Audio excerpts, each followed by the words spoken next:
Erev Tov Rabotai, we are continuing with our Mishna Yomi, Masechet Bikkurim. We are up to Perek Bet, Mishna Yud. Today's Mishnah should be Le'ilu Nishmat, Neria ben Tzvedlana, Aranbai, and Eliyahu ben Burcha Yisraelov, Menuchatam beGan Eden, Amen. This is continuing from the Mishnah that we started in Mishnah Chet, where we dealt with an animal known as a koi, whose classification is unknown, and we said a koi is a cross between a goat, a behemah, and a deer, a chaya, or it's an independent species that bears similarities to both goats and deer. And we said in Mishnah Chet that a koi has ways in which it's like a chaya, it has ways in which it's like a behemah, it has ways in which it's like both a behemah and chaya, and it has ways in which it's neither like a behemah or chaya. Mishnah Yud now deals with Kitzad Shaveh Behemah. How is a koi like a behemah? The Mishnah says Chelbo Asu Kechelev Behemah. Its fat is forbidden to be eaten like the fat of a behemah. The Mefarshim explain the term fat. We said in the previous Mishnah, we explained that it's referring specifically to the layer of hard fat that surrounds the stomachs, the loins, and the kidneys. So it's forbidden, the fat of a koi is forbidden to be eaten like the fat of a behemah. And the Torah, we know, prohibits eating the chelev of cattle, sheep, and goats, which fall under the category of behemah in Sefer Vayikra, chapter 7, pasuk 23. Therefore, it's forbidden to eat the chelev of a koi out of concern that it might be a goat.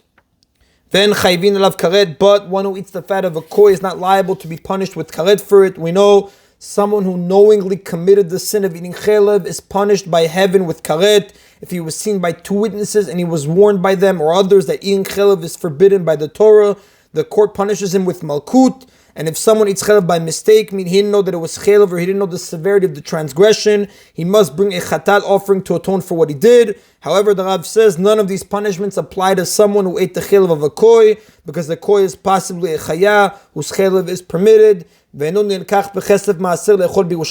a koi may not be bought with maaser sheni money in order to be eaten in Yerushalayim, just as a behemah may not be bought with maaser sheni money in order to be eaten in Yerushalayim except as an offering.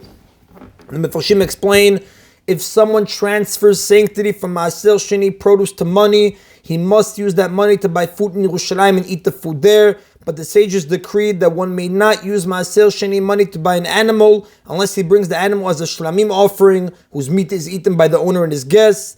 Now, the intent of this decree was to encourage people to spend their maaser sheni money on offerings, like we said in Mishnayot, maaser sheni, chapter 1, Mishnah 4. And therefore, the decree applies only to behemot, specifically cattle, sheep, and goats, which can be brought as offerings, and not to chayot, which are unfit to be offerings. That one is therefore forbidden to buy a behemah with maaser unless he brings it as an offering, but he is permitted to buy a chaya. Now the Mishnah teaches that it is forbidden to buy a koi with maaser, since a koi might be a behemah. And the Mefarshim add, in fact, a koi is treated more strictly than a regular behemah in this regard, because like we mentioned, a person is allowed and even encouraged to buy a behemah with maaser sheni money for the purpose of bringing it as an offering. A koi, however, cannot be brought as an offering because it might be a chaya, and chayot are unfit to be offerings. So it comes out that one may not buy a koi with maaser sheni money for any purpose.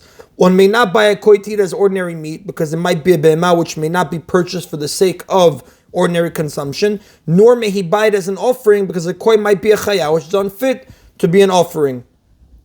The chaya bizroa ul chayim bekeva, and a koi is subject to the law of giving the foreleg, the cheeks, and the fourth stomach to a kohen, as in the case with the behemah, because we know in Sefer Dvarim, chapter 18, pasuk 3, the Torah obligates the owner of a slaughtered kosher behemah to give its right foreleg, its cheek, with the tongue, and the fourth stomach to a kohen. A koi is subject to that law. Rabbi Eliezer poter, however, Rabbi Eliezer says that one is not obligated to give these parts of a koi to a kohen, because in monetary disputes the rule is as follows: the burden of proof rests on the person who wants to take property from another. So in this case, it's the kohen who wants to take these parts from the owner of the animal. Therefore, in order to receive them, the kohen must prove that a koi is a behemah, which he cannot do, and therefore Rabbi Eliezer says that the kohen does not get it. The first Tana, on the other hand, learns from a pasuk in the Torah that these parts must be given to a kohen, even in the case of a koi. Right, and the Rab tells us, "V'alacha ki Rabbi Eliezer." The halacha in this case follows Rabbi Eliezer, that you are not obligated to give these parts of a koi to a kohen. That is in Rabotai of Mishnah Yud. Mishnah Yud Aleph now, which is the last Mishnah in Perek Bet, continues. Ketzad eno sheve lo lechaya velo lebehema. How is a koi not like a chaya or a behema? Asur mishum kilayim im achaya v'im behema.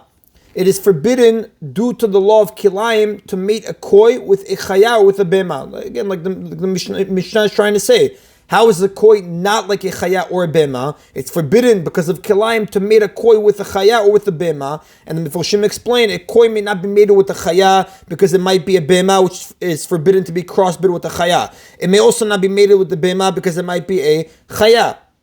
Hakotev chayato be'emto libno. If someone writes a document giving his chaya and his be'ema to his son as a gift, and he owns a koi, lo chatav lo et a koi, he did not assign the koi to his son because we assume that he meant to include only animals that are definitely chayot or definitely be'emot, as opposed to a koi whose status is uncertain. And the Mefarshim explain this law applies regardless of who gave the gift and who received it. The Mishnah specifies a father and son in order to teach that although a father although fathers are usually generous towards their children, it is assumed that even in this case the koi was excluded. If someone saw a koi and said, I am a nazir, if this is a chaya, or he says, I am a nazir, if this is a behema, which someone who declares himself a nazir is prohibited to cut his hair, drink wine, or consume any part of the grape, or become tameh from a corpse, like we see in Seva Bamidbar, chapter 6, Psukim 1-6. Areu nazir, the Mishnah says, he becomes a nazir out of doubt, because either statement might be true, and on top of that, the Mefarshim explain, even if he said, I am a nazir on condition that this is both a chaya and a behema, he becomes a nazir out of doubt because a koi is both a chaya and a behema in the sense that it's subject to the chumrot, to the stringencies of both groups of animals, like we learned in the previous Mishnah. If someone said, I am a nazir on condition that this is neither a chaya nor a behema, he also becomes a nazir out of doubt because a koi could be in a category of its own. Now, the last case, the continuation of the Mishnah, the continuation of the Mishnah, and in all other matters, the law of a koi are similar to those of chayot and those of behemot, meaning the laws applicable to both chayot and behemot apply to koi as well. For example, a koi requires slaughtering before it may be eaten like a chaya and like a behema. And it transmits tumah as a nevela, meaning if a koi dies without being slaughtered, it transmits the tumah of a nevela. And it transmits tumah as a limb taken from a living animal, meaning if a limb is removed from a living koi, the limb transmits tumah. Kazeh v'chazeh, just like a chaya and a behema transmit tumah when they are dead or by means of a limb that was removed when it was alive. And the Mefarshim explain, the Mishnah doesn't attempt to list all the ways in which a koi is like both a behema and chaya, because there are many others. For example, the Mefarshim add, one may not consume the blood of a koi or the meat of a koi that has one of certain fatal defects, treifa, or a limb that was removed from a koi when it was alive, all of which are forbidden by the Torah in regards to both behemot and chayot. And that is the Rabotai of Perek Bet Mishnah Yud Aleph. Baruch Adonai Leolam. Amen v'amen.